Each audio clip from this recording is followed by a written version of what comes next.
Hello YouTube, it's Jeremiah Ruckus here. I built this quad.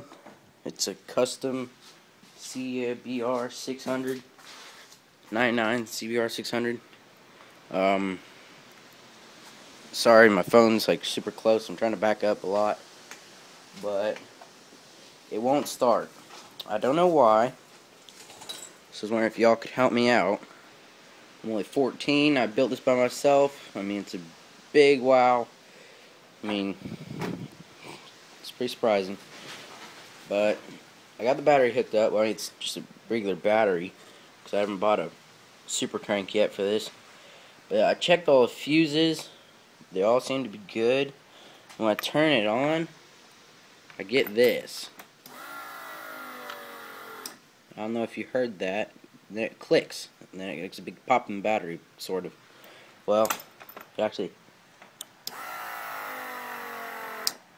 yeah. On the fuses, I don't know what's going on. And then when I pull that, it does that again. When I try and start it, it don't do nothing. It don't do nothing at all.